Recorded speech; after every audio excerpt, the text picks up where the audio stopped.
because we are having this week with GEEZEE TV. If y'all don't know who we are, you're slipping and tripping. I'm G, that's Z. Here we go. All right. So how we going? We are going to let y'all know there is going to be a local vibe this week. It ain't going to be full local vibe, but there will be a local vibe this week because we want to represent some of the people of the Northwest during this pandemic and some of the great things that came out of this area as far as it pertains to sports. That being said, Z, let's get it started. All right, so let me pull up my list here. GEEZEE podcast number 3. All right. All right. So you want to start with my first question? Yep, let's get right into the first one because you got some nice ones too, by the way. All right. So my first one, it was something Stephen Marbury said. He was talking about, sports analysts these days and how they just base it all off stats and not really like watching the games per se.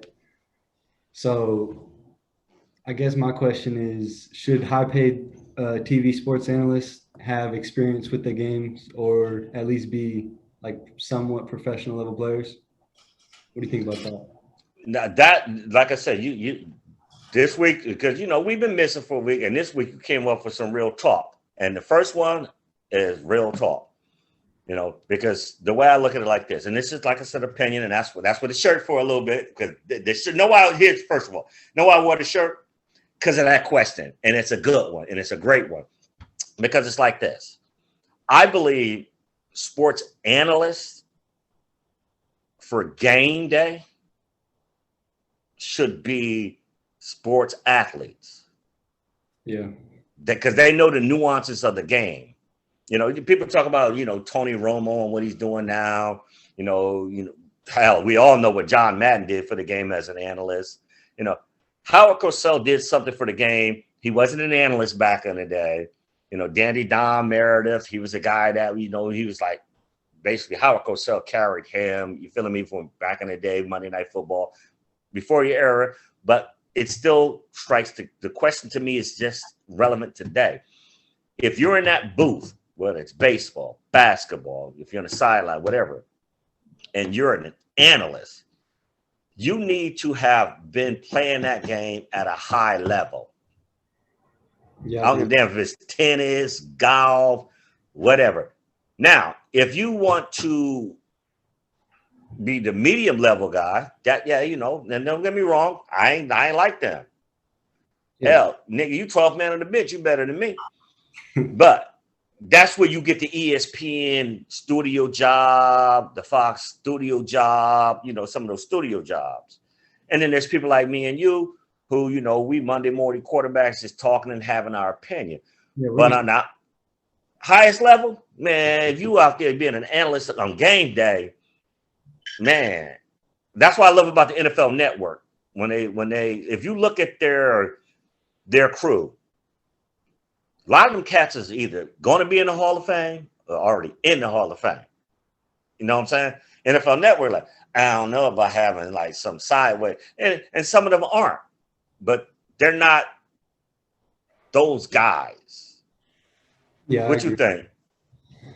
I mean, I agree with you. I think if you're going to be someone that's analyzing the game at the professional level, you got to have experience with how to, analyze at the professional level. You got to be able to put yourself in the shoes of that player, and the only way you can do that is if you have experience actually like being on the court or on the field in that setting. And I mean, like there's guys like us, we're just talking though. We just have a little podcast. We're not high paid professional analysts. But if you're gonna be, top of the top, I feel like you should have some experience with what you're talking about. I believe this too, like Tony Romo, for an example. Now, this year, he hasn't been as whippy as he was when he first came in, when he was able to call the plays, this, that, and the other. He's polishing up his style, I guess. But Tony Romo, for whatever you want to say against or for him, when he calling out plays as an analyst, I'm loving that. Yeah. I'm loving that. I don't give a fuck about somebody talking about some other sideways. Tony Romo's calling out plays before it's ran. or he's telling you option plays, or a professional basketball player who played at the highest level telling you why that pick and move should have happened, or baseball players being able to acknowledge pitches, man, that's what you want to see. You don't want to hear some sucker talking about some sideways shit. Me and you can have this kind. That's why we're doing GZ TV, because you're feeling me. Yeah. I mean, I think the NBA is pretty good with it. They got on their game day analysts, they got only like one guy that isn't a professional player, but then they got Shaq, Charles Barkley, they got D Wade now. They got people that have experience with the game. I think the NBA does an excellent job at it. What I don't think is, I think the national media does an excellent job at it. The local media, though, however, doesn't. Yeah. You know what I mean? When you break it down to its compound, when you start looking at, because just like GZ TV, there are those situations where you have local radio honks and this, that, and the other. And that's great. And you watch the sport for years, and you know all the athletes, and they might even come to your house and eat Thanksgiving dinner last year. But your observation of the game is just that, an observation. If someone asks me, or you for that matter, did you ever play the game? And you know what I would say to them? Yeah, so I can give you opinions on probably high school football and maybe some military shit, but I can't give you just observations as far as an analyst. I can give you my opinion on professional sports, but I can't analyze that because I've never been in that situation. Exactly. Because there's more than just X's and O's, hitting a shot. There's other things that come into play when you analyze professional sports, and professional players know that because they played it and they lived it. Exactly. Yeah, I totally agree. So, we moving through it too. And I feel that because last week we were slipping slow and now we riding high. Mine's is, should the Rockets trade Harden or Westbrook? And then I'm going to go a little bit further. And if so, who? Now, I got names, but who do you think? And if not, if you don't think they should trade them, what? I mean, my personal opinion, or what I think they're actually going to do? No, we all about personal opinions around here, because what they're actually going to do, shit, then now we back to analyzing, and I should get paid if I know it. Actually, what the motherfucker should do. Westbrook, he's already said he wants out. He's made that clear. Harden, I mean, I don't think he wants to go anywhere. I don't think it'd be smart for him to go anywhere else, because he's not going to be able to play the way he wants to play. As far as who they should trade, I think they should trade them both and just, try to rebuild. Oh, you think they should refresh? Yeah. I mean, it hasn't worked. I mean, they well, who they going to refresh down there with then? Who should they refresh? I don't know. They should get rid of those 3 big contracts they got, though. They should get rid of Harden and Westbrook, and then try to get rid of Eric Gordon, too. Clear some cap space, and then... Woo, that's a lot of weight. But what team can take on that kind of weight, though? That's a lot of money a team got to take on. I mean, Westbrook's a free agent, so he can go anywhere. Then they got to trade Harden. I mean... And you said that Gordon, too. Don't he got money on his cap space situation? He's got money, too. Yeah. I mean, I don't think they'd have to get rid of him, as soon, because they're still going to need some talent while they're rebuilding. So they could probably keep him for 3 more years. Just for their rebuild process, just so they can, win some games. And then, I mean, Harden, there's a couple teams he said he'd play for, like Philly, Miami, Westbrook. Okay, hold on. That's what I was waiting, because I was waiting for you to say that, because ladies and gentlemen, niggas and bitches, hoes and people, all this crazy stuff out here. Me and him was going to speak on this last time, but the nigga's a smart motherfucker, and I love that about him. When you say Philly, Daryl Morey went to Philly. Okay, so if he go to Philly, who you getting rid of? I mean, Tobias Harris. There's only 2. Oh, come on, stop it. No, there's only 2 of them. You see how big his contract is, though? Yeah, but who? No, don't lie. Who you getting rid of? Simmons or Embiid? Harden is not going to. He's not going to function in that space with both of them there. Tobias Harris, he'll look at Tobias Harris like, yeah, you got money, but you ain't me. Yeah, Simmons and Embiid, one of them got to go if you get Harden. I mean, I feel like you got to get rid of Simmons in that case scenario, because say that then. just from the past, Simmons is the one that has problems with his teammates, and it's not Embiid. Like when all that drama with Jimmy Butler was going on, it wasn't Embiid that had the problems with Jimmy. It was Ben Simmons. You know why I say Simmons too? Just from a basketball standpoint. Let's hear it. Harden can shoot. Yeah. You feeling me? Harden can shoot. And Harden, when he was doing his thing, he can pass too. Yeah, I mean, you get him with a big man, I feel like it'll be better than what they got going on in Houston right now. I don't know if it's going to be better per se to like win a championship or anything like that. But if you're a businessman, it'll keep the buzz going. Now, here's my one. When I say about that, I said the Knicks. The Knicks. Oh, yes, send Harden to the Knicks, because if you're the NBA, think about this now. The Lakers just won the championship, right? The Knicks ain't had no buzz since Lord knows Jesus, Carmelo Anthony.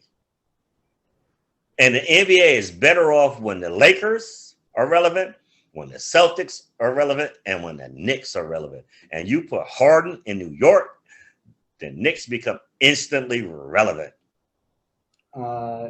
They become relevant, but that doesn't mean that they're doing nothing. Like, no, who cares? When you're think about this now. When you're a league that hemorrhaged money last year because of COVID last season, not last year, last season, and the season's about to restart real fast, and you're hemorrhaging money because of no fans, and you need that TV money.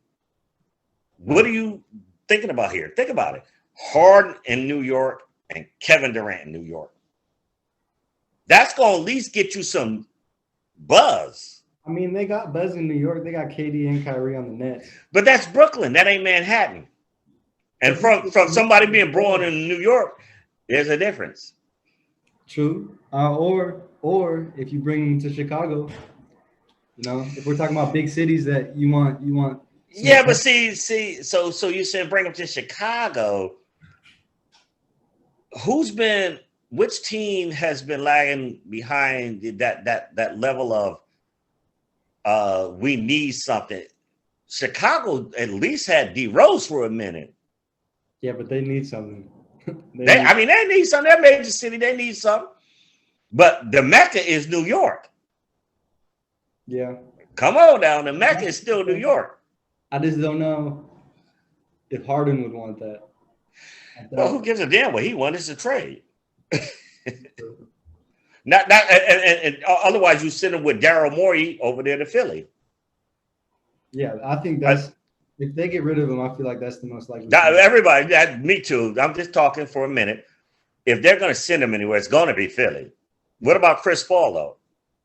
He's a free agent. But he holding. I mean, he's not afraid, but he's holding that cap space. $80 million. Yeah, he's got. I mean. Where can he go? You can get rid of PG, bring him to the Clippers. That's what I'm saying. See, we think alike. Right there. Or Miami, they might not get Giannis now, so I don't know if they need a point guard. I think teams missing one piece needs a Chris Paul at this stage of the game. Mm-hmm. So you said Miami. I like that. I like that fit.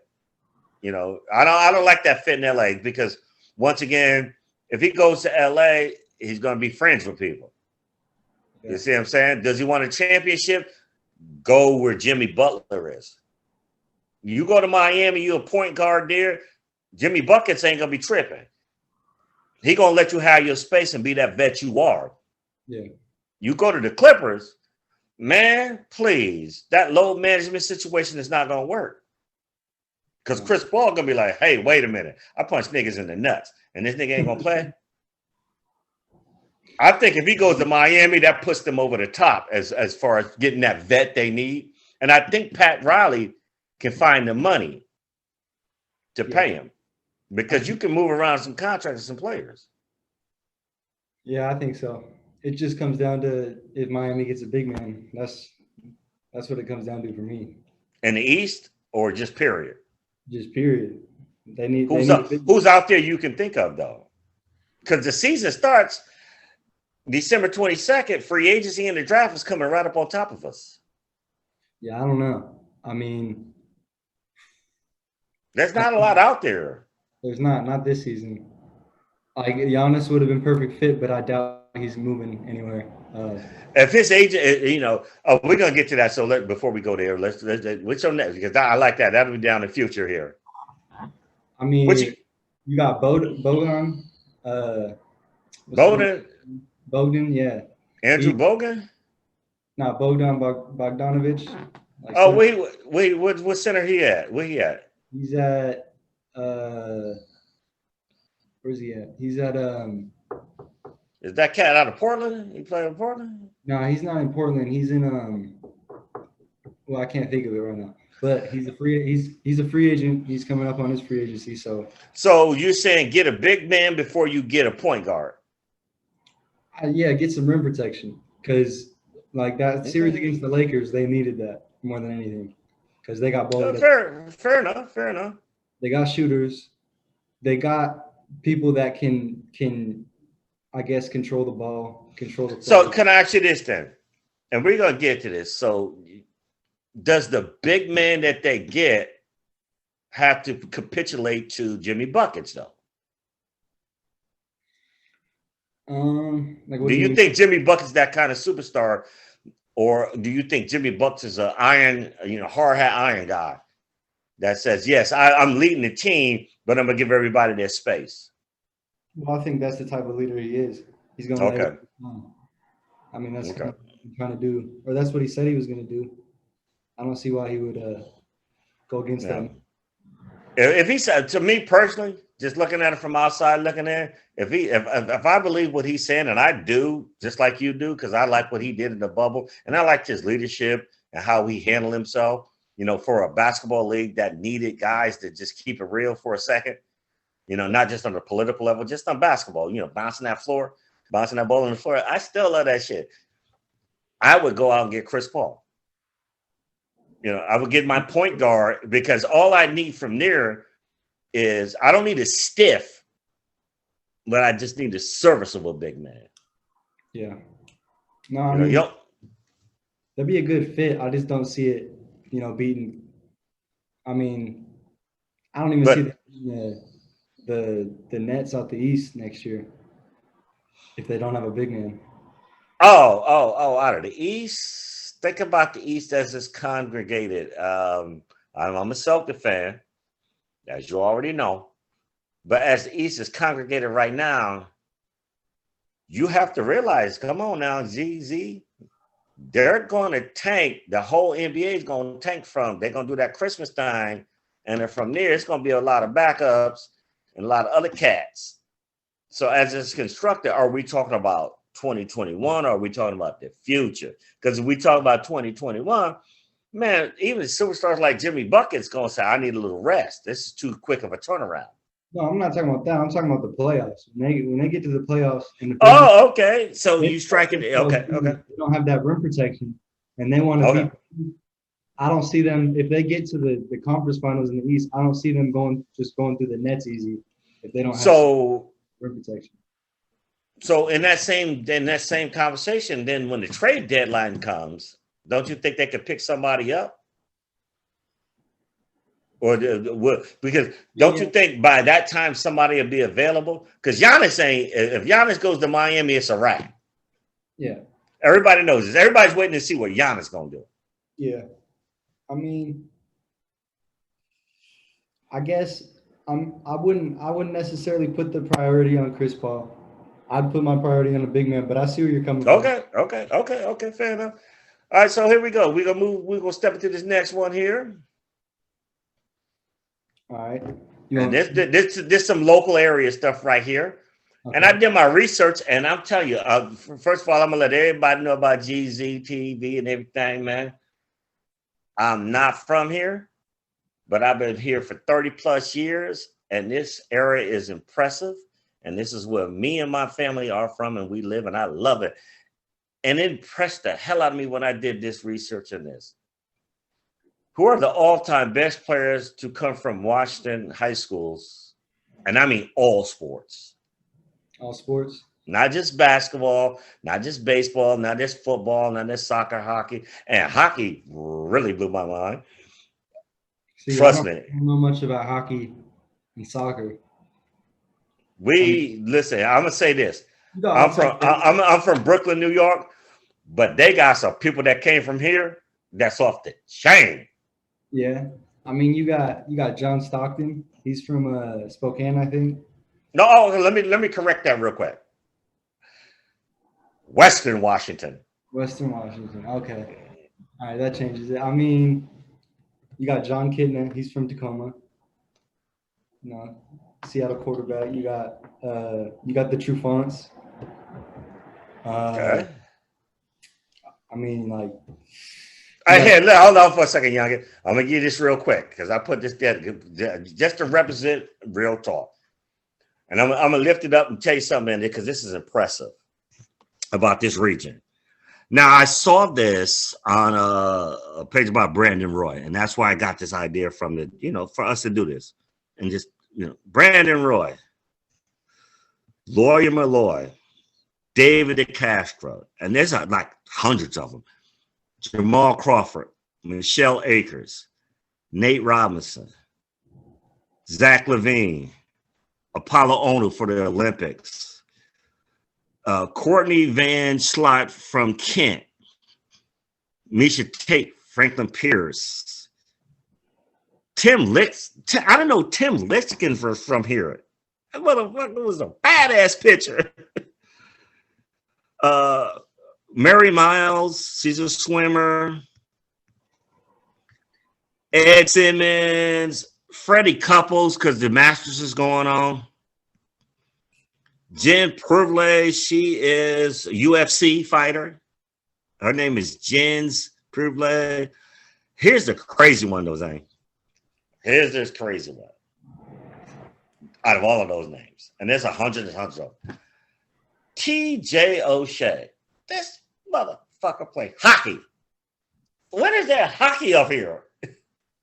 I mean, He won a Stanley Cup recently in 2018 with the Washington Capitals.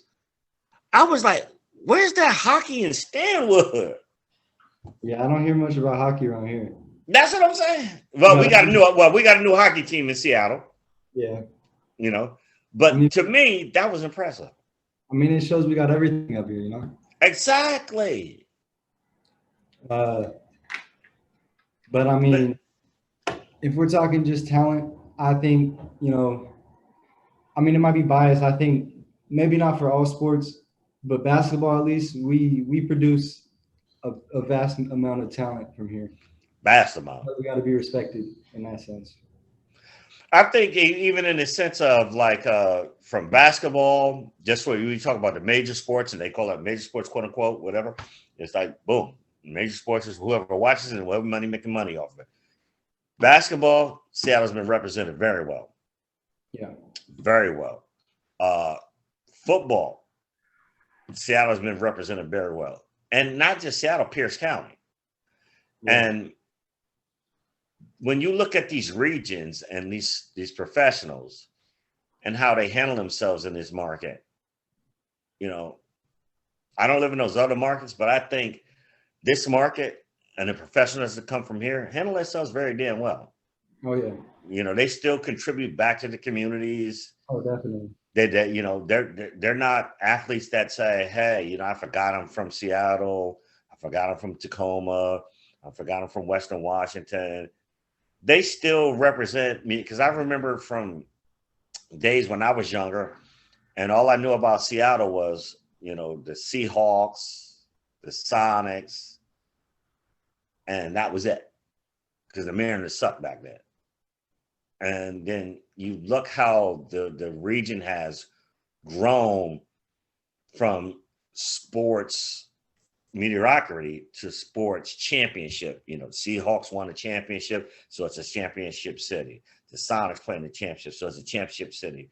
The Storm have won 2 back-to-back, so it's a championship city. The Sounders, this city in this region has represented itself very well with kids coming from grade school all the way to the pros and labeling this region a championship city. And I wanted to put that out there. You know, I'm still an East Coast motherfucker, but this is a championship city. Yeah, I agree. And I agree with you when you said they give back to the community because, like, I mean, I remember I used to go to the YMCA. I'd see Desmond Trufant just playing Yep. there. Isaiah Trufant, he was a like a participatory coach on the Rams when I was there. You have Xavier Cooper, who had like 2-3 years in the league, and he came back. He was helping us. He gave the linemen some drills in high school. So like they get back to the community. They like to stay here. Like after And they that's exactly after they retire, retire, they stay. yeah, it's a good place to live and raise kids. I think, yeah, it's a good region for some talent. So what's your next one there, Pip?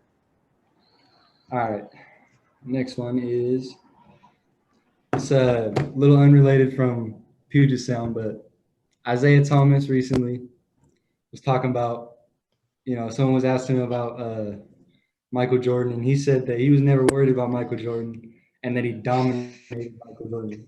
What do you think about that? Because that's why I was laughing already. Okay. Okay. See, I'm not I'm not Michael Jordan. I'm not Isaiah Thomas. I ain't gonna pretend I am. I ain't gonna pretend I even got their skill sets. You know, they said Isaiah. Chris Webber said Isaiah Thomas was the first dude that came up with the dribbling underneath his knees and all that stuff there. So that being said, dude, I ain't you. But but I remember the 90s with the Dream Team, and I remember the 80s with the Bad Boys and this. And here's the thing. If I'm Isaiah Thomas, I have to say to myself, either I'm gonna check this nigga and wreck this nigga, trying to wreck my reputation, my reputation with the new and up and comings. You feel what I'm saying? Because yeah, you might have Jordans or whatnot, but you ain't gonna keep clowning me like this in public. I'm from Detroit. I'm from wherever. You know what I'm saying? Michael Jordan is like trying to stamp out his legacy by saying, hey, I hate this guy. And I have Jordans and I have Nike and I have this. Don't like this guy. Now, I didn't play basketball with Michael Jordan or Isaiah Thomas. Whether or not they have this crazy, insane hatred for each other, I don't know why, because I'm not them two dudes. Whether you like the way he walked off the basketball court back in the day, this and the other. But if I'm Isaiah Thomas, I'm going to have to check you. Okay, how much money you got? How many lawyers you got? Me and you got to see each other. You ain't just going to keep that. I got kids and grandkids. Just a shirt. That's right. The Isaiah Thomas question, James, is why what is. It's like you gonna have to see me, Michael Jordan. We gonna get in the parking lot, because it's asinine to keep hating on the nigga that many years later. Yeah, he might have clipped you. He might even intentionally sprain your ankle or something. Outside of fucking with your family, outside of fucking with your religion, why are you still Michael Jordan shitting on Isaiah Thomas about a basketball game that happened almost 40 years ago or 30 years ago? It's just unnecessary because he's got a legacy to obtain too. And I'm just saying, Isaiah Thomas, hey, you got to stand up, be a man, and go slap that nigga in the mouth. You ain't going to just keep shitting on me. I got kids and grandkids. You feel what I'm saying? I feel what you're saying. But that's not the question. The question isn't, did Michael Jordan go too far? The question is, what are your thoughts on him saying he dominated Michael Jordan? Okay, so I'm going to answer that question simply this way with me and you. I said I dominated you on a basketball court right out there until you dominated me, right? There's a fantasy island that Isaiah Thomas is living in. You can say I dominated a person in this game or that game or this series or that series. Where is the evidence that you dominated Michael Jordan? You didn't even dominate Magic Johnson. You didn't even dominate Larry Bird. You won your championships. You know what I'm saying? I think Isaiah Thomas. one of the Boston Celtics and the defense. Yeah, you know what I'm saying? You won your chances, Isaiah. Respect that. I respect that. Every fan out here that loves basketball, respect that. You know, John Solid, the bad boy Pistons, like, oh, respect it. Saying you dominated Michael Jordan, it's like, what tape are you watching? That's what I was thinking. I mean, what tape are you watching? No, I agree. Because, I mean, you can look back at the games. I mean, you can look at the box scores even. You can see what points they're putting on. I mean, it's one thing to say that the Pistons were dominating the Bulls. Exactly. You can say, yeah, the Pistons, for a good number of years, they were just sweeping the Bulls. The Bulls had no They're chance. spanking their ass. Bam, bam. You had to go through the Pistons if you were the Bulls.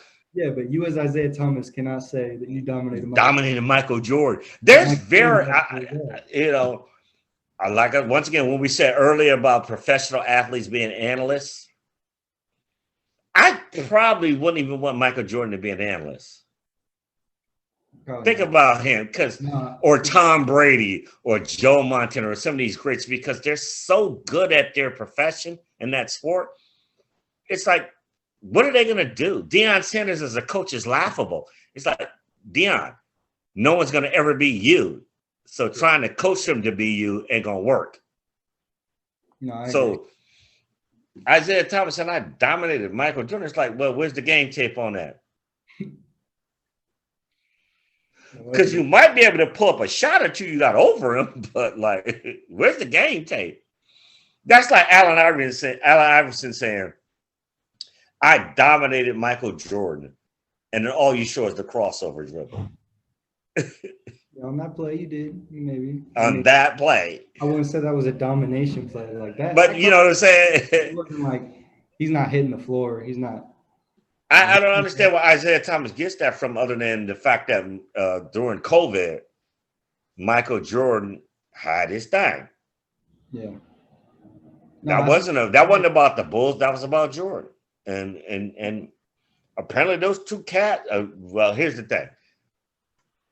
One cat don't like the other cat. The other cat is feeling like, well, why ain't nobody listening to me? Because you're not Michael Jordan. See, that's the problem. Yeah. Whether Michael Jordan's wrong or right, I'm looking at the tape and, shit, you didn't dominate him. Yeah, you're just not better. Not even close. Yeah. Like he's still on time great. Can't oh, hell yeah. Still probably one of the best point guards to ever play. Exactly. He's not Michael Jordan. Yeah, not Michael Jordan, and not just that, you didn't dominate him. You definitely didn't. Because that's the problem. You might even say in your own mind, say, I'm better than him. I might have, but hey, one-on-one, that nigga gonna kill you. He might even teabag you. Isaiah, don't do that. Jordan is what, probably 50-something?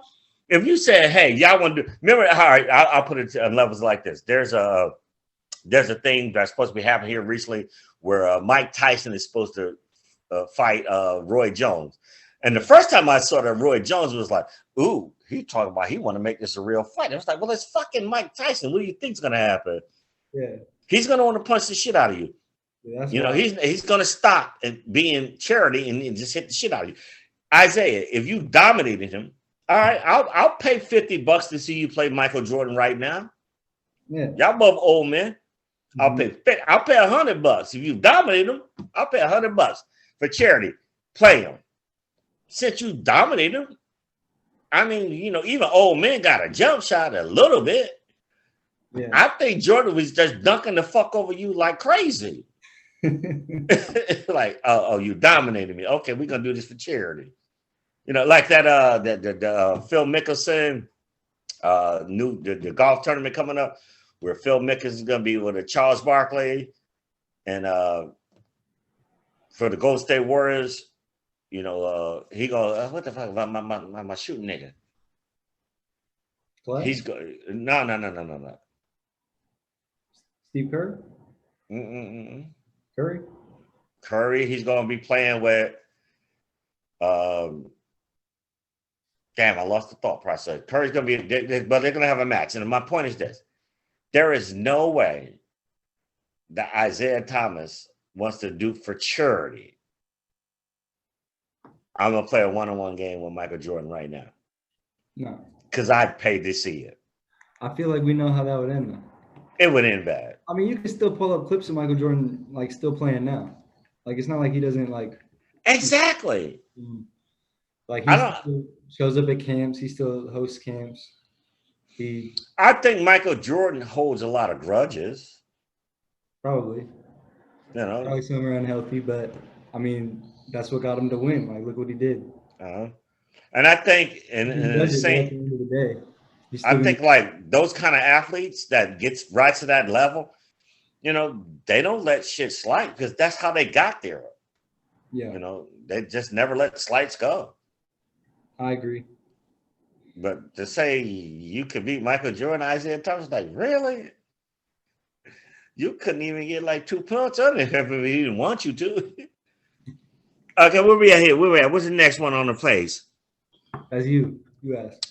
Okay, mine is, and this is serious talk again, once again. Did the Pac-12 and the Big Ten, should they have just not done this? Because a lot of games have been canceled. A lot of players have opted out. And I don't know whether it's political or not, but I don't believe those young kids should have been put in this situation. Yeah. I don't think they should have came back, honestly. You got people, I mean, even on campus, you got people holding up signs like on the street saying like cancel football, like for the players. And I mean, some of the players, I'm sure they want to play, but then you got other players that are taking the risk with the benefit, and they're like, I mean, it's just not worth it. So for me, I look at it like this: like the Pac-12 and the Big Ten early on decided they weren't going to play, and then you look at the Big Ten. You have Fields that's going to be either 1, 2, 3 a pick. That's for the Big Ten. I just thought that those two leagues for tradition, the Rose Bowl, all of that, could be the standard bearers, and they were. Putting these kids in a situation, because, some of these kids aren't going to make the pros, but they're going to go out there and ball the fuck out anyway. You know what I'm saying? Yeah. I just think, if you want to put together a college situation now, because you're looking at like Alabama, they cancel games, this, that, and the other. It's going to be hard. Like, what's next? Are we going to, once this is done, and this NCAA basketball season coming up, are we going to have that season? And then which school's going to play, which schools are not going to play?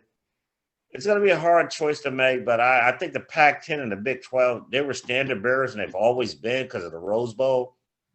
I think they were on the right side of history, and then they just capitulated. I mean, money will do that to you, though. Yeah, it will. I just think, you got some players probably don't want to play.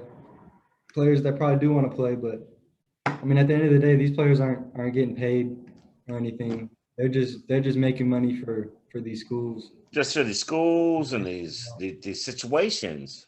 Yeah. I'm not mad, and to be honest with you, I understand making money for the schools and everything like that because people have jobs, this, that, and other. But these are young men and women. Mm-hmm. You know what I'm saying? That are making this money for these schools. I really just believe you should have given the kids a choice. Yeah. They're not kids. These are young men and women. Just ask them, do you guys want to play? Don't make them opt out, this, that, and it's like, do you want to play as a conference or not? Because are you asking the band? The band ain't there. Yeah. Are you asking the cheerleaders? The cheerleaders ain't there. You're just telling the players. Yeah.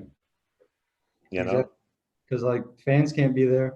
Fans can't be there. I'm just as much of a student as any football. Exactly. Say that again. Yeah. I can't be there.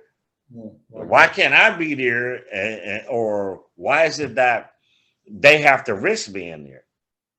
It's just like if you're going to ask the collective, like a beehive, ask the whole collective. Ask the band. Ask the students. Ask the whole faculty. Are we doing the right things?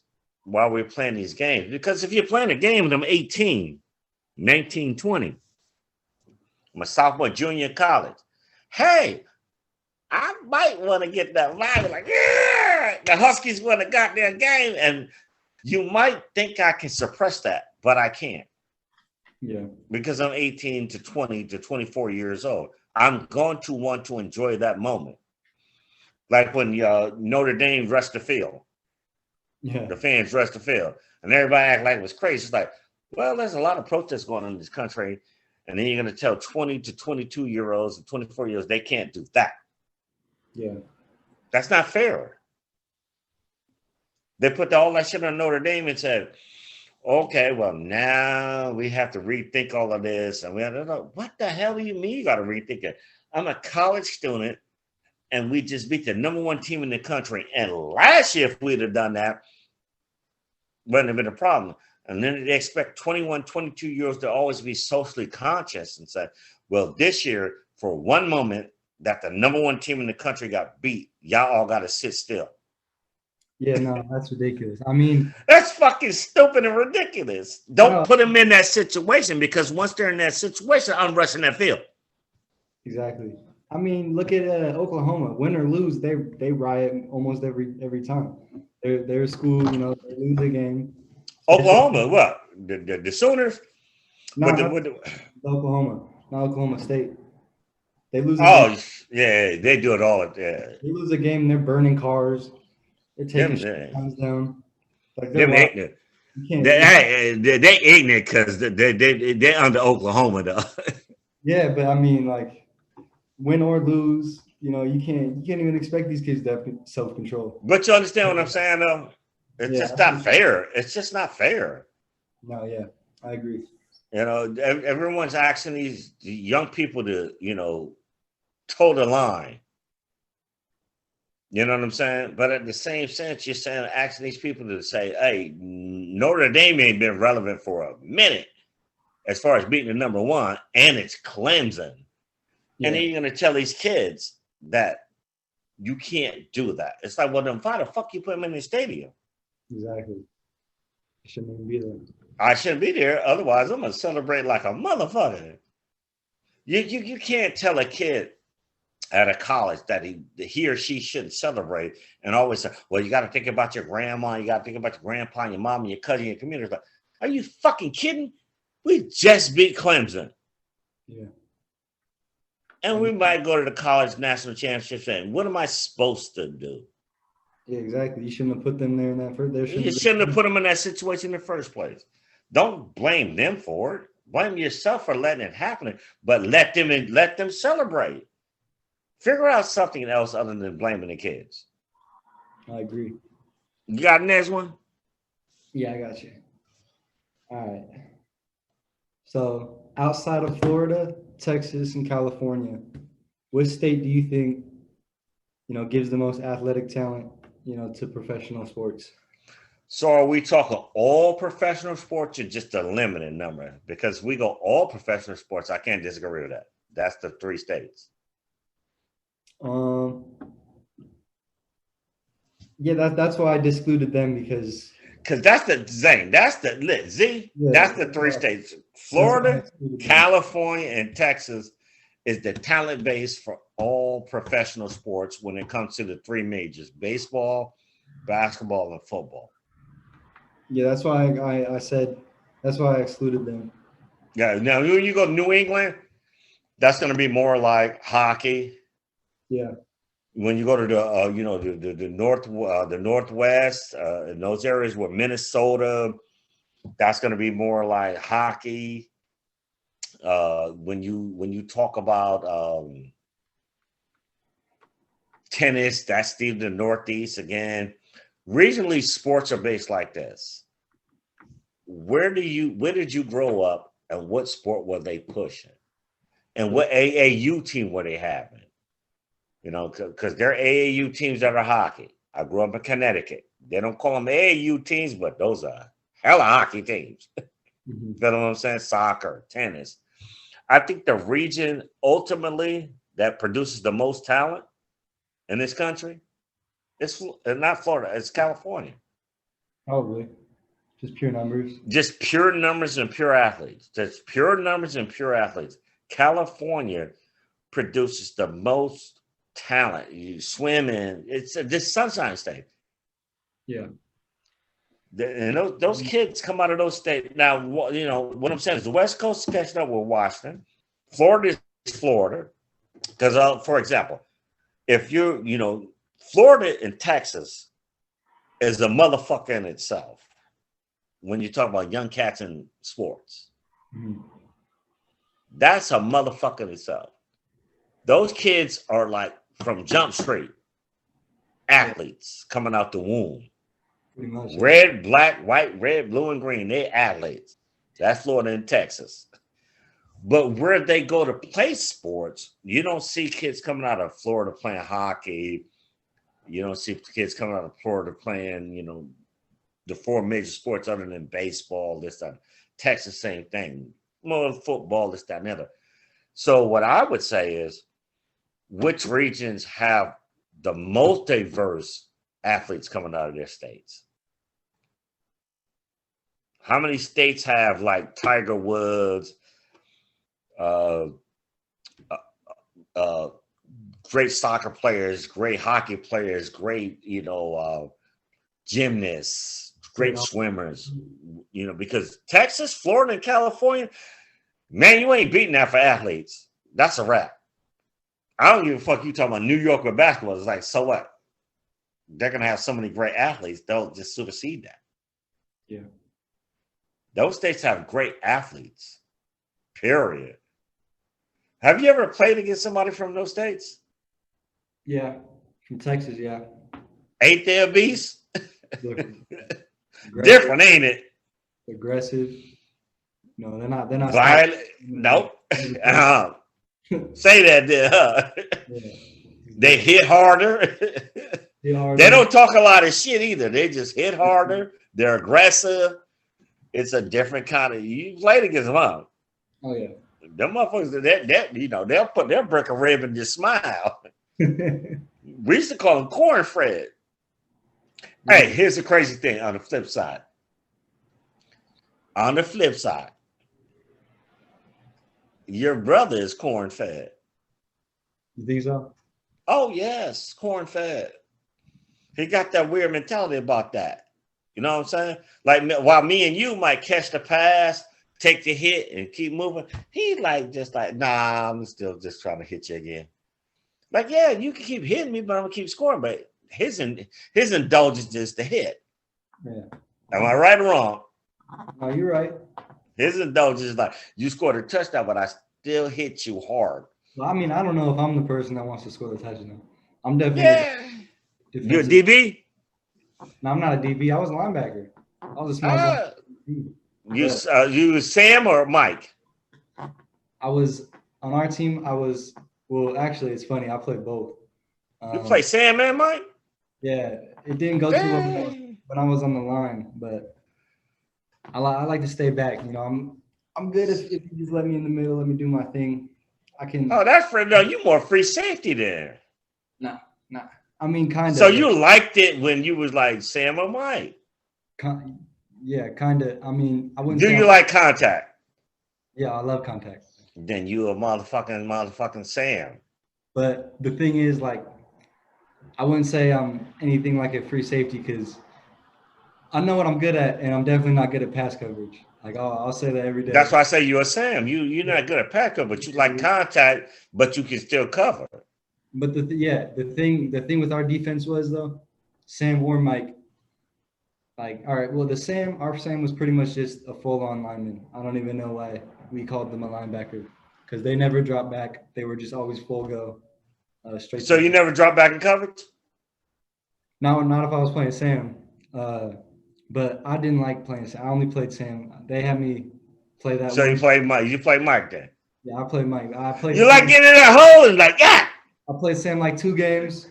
It didn't go good. I got pancaked like the first 2 plays. I was like, Coach, this isn't a good idea. I'm the smallest linebacker anyways. I don't know why you're putting me on the line. Well, I got to fill this hole.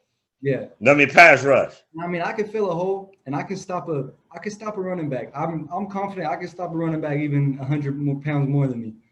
It's just I'm not gonna be giving out flashy hits. I'm just going. You're just gonna stop him. Yeah. All right. I might get more hurt than him, but as long as I take you down. Hey, let me ask you a question. See, I just want to ask this question before we move on to the next player.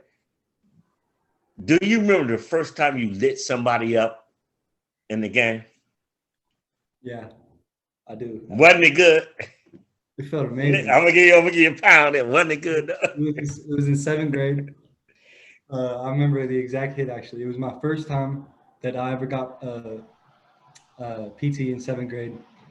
Probably like the 3rd or 4th game. The coach put me in. He just said, like, you know what to do, make a play. And they had their receiver, like coming up the line. That receiver, like it was that receiver, like right here, and then one of my teammates right here, and then me, like coming from like. He was reading. Okay. This receiver came, and he just ran over my teammate, and like I probably would have got ran over too if he didn't kind of get off balance from my teammate.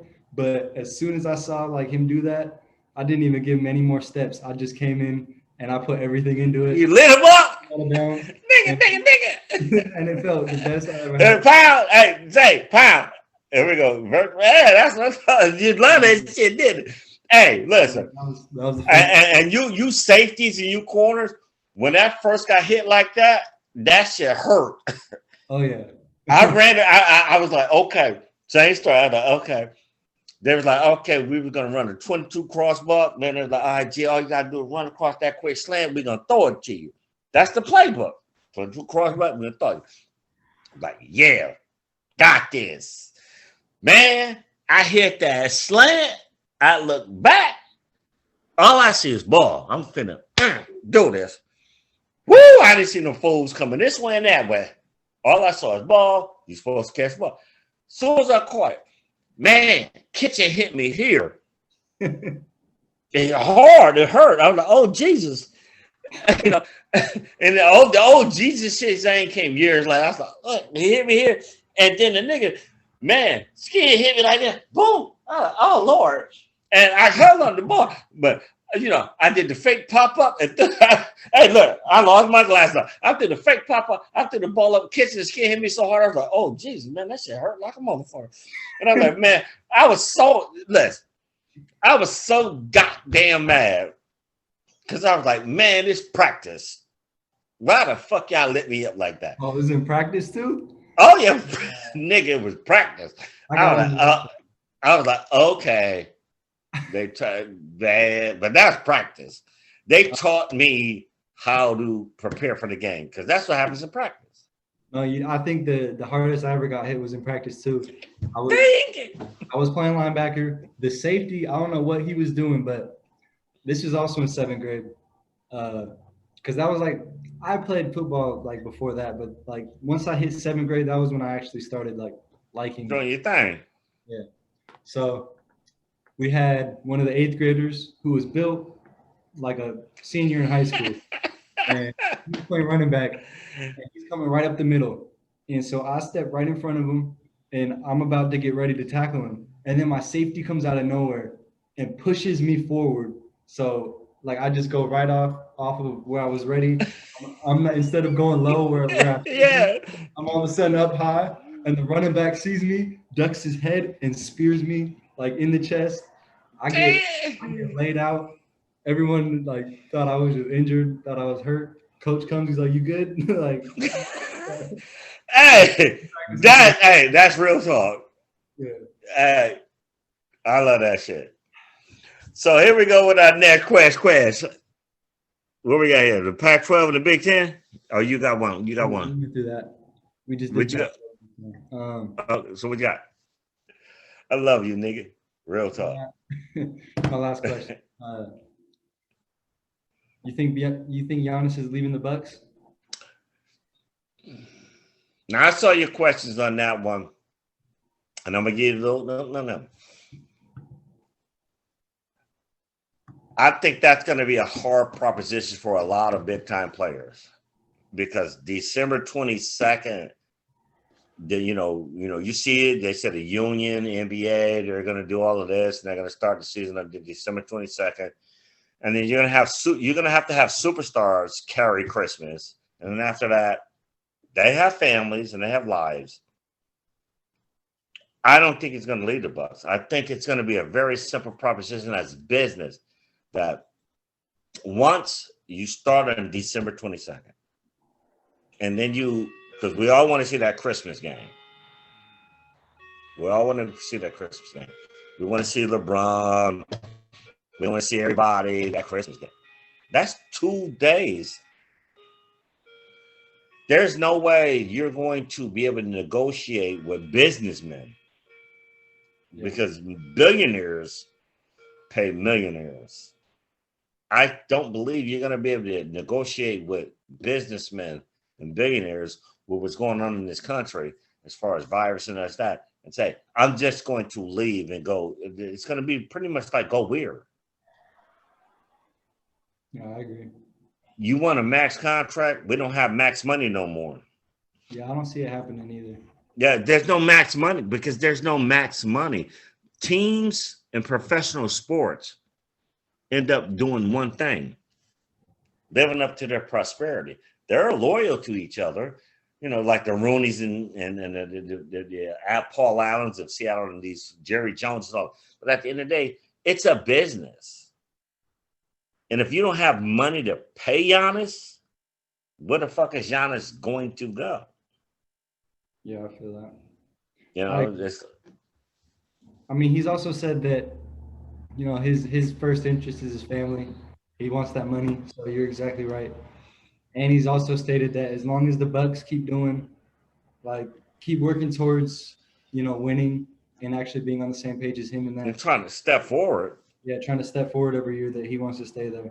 If I was thinking about Giannis, I would be like this. I mean, I don't know their max contract situation, this, that.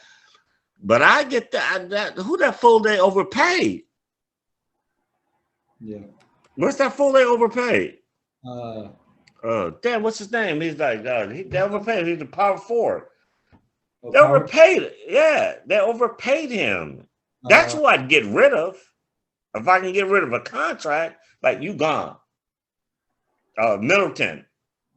Chris Middleton? Yeah. Chris Middleton. You think they should get rid of him? You got when I'm talking about money in the business, who am I going to keep? Who am I going to overpay? Chris Middleton, I overpaid you. We didn't win. And now we're starting on December 22nd. And I want people to watch. Are you going to watch the Milwaukee Bucks with Chris Middleton? No. Are you going to watch the Miami Heat? Yes. Are you going to watch the Celtics? Yes. Are you going to watch some of these teams in this situation doing COVID and all that? There's certain teams you're going to watch, and there's certain teams you're going to be like, nah, y'all ain't making it. Because I'm not watching Chris Middleton. I'm not watching Giannis in Milwaukee at this point.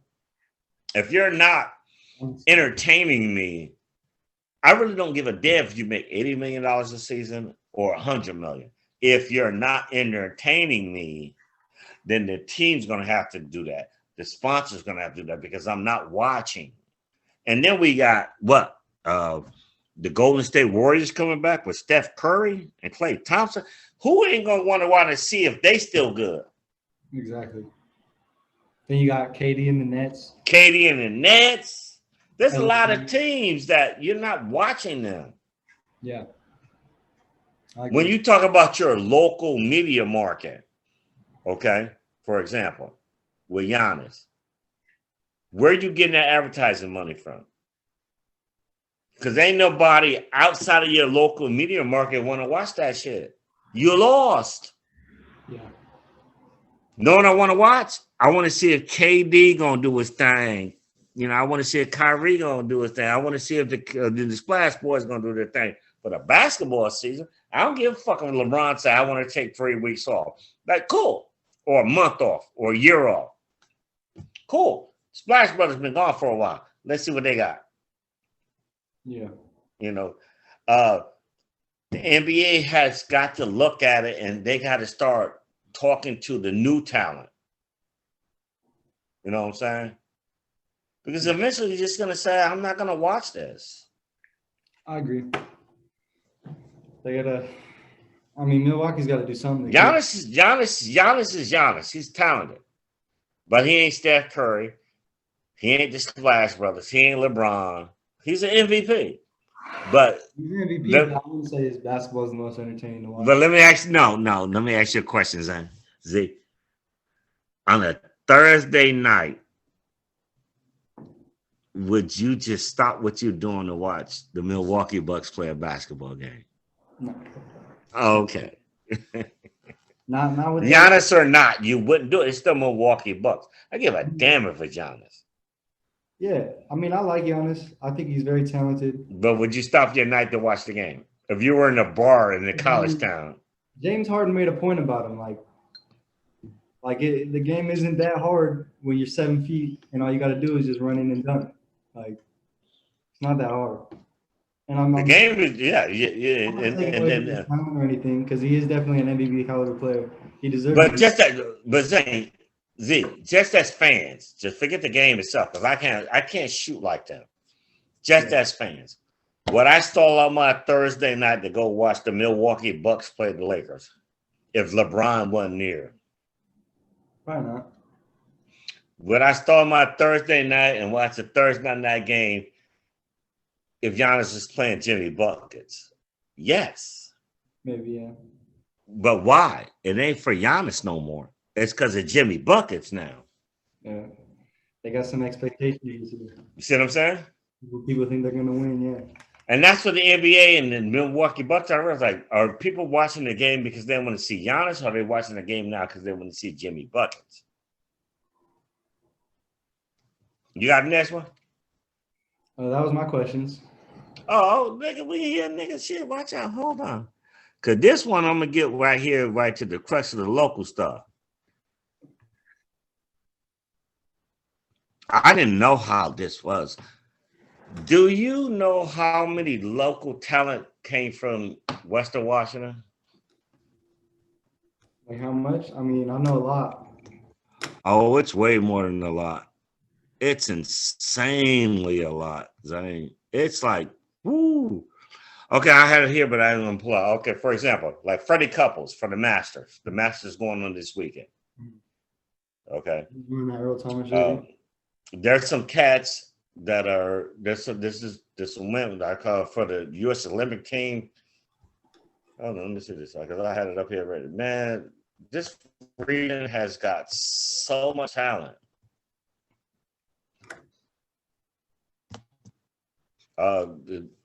Freddie Couples, that like I tell you about the hockey player, that you know about the basketball players coming in, but Anti-Ono for the Olympics. This region gets shorted a lot because people don't know how much talent comes from here. Yeah.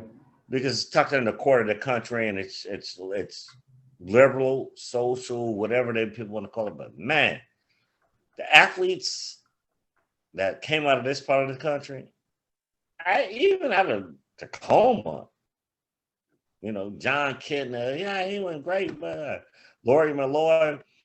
This region is amazingly talented. So my question is, when you're traveling the world in the future,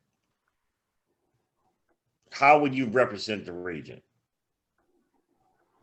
How would I represent the region? I mean, the first thing I got to bring up is just, I guess, the environment, it's a beautiful region. You got kind of all like kind of balanced climates, in throughout the year. It's green, something that not most of the country can say if you're regarding like the middle of the country. I don't know. That's a good question. Well, you're a college student. The reason I asked this is because you are a college student and it's your generation to move forward. And we're going to end this eventually tonight, and go to the next episode. And the reason I asked this is because young men like you and young women like you in this region, you have to have a better answer to that question. in my opinion, because this region and people like you and the people you live with and understand and learn with and doing, doing the best things for this country, all you have to ask yourself is, how am I going to represent the region? It's easy to say, oh, good era. It's easy to say, oh, good living. Oh, it's the best suburbs in the world. Oh, all of those things. But here's the crazy thing about this region that most people would love to understand from people like you and business owners that this region has a place in America. We're just not tucked away in the corner. We're here. Ask us a question. We won't tell you no lies. We'll just tell you the truth. We're the Pac-12. We're not the Big Ten. We're Tacoma. We're not Seattle. We're everything that everyone wants to be. And with GEEZEE, we'll do it next time again.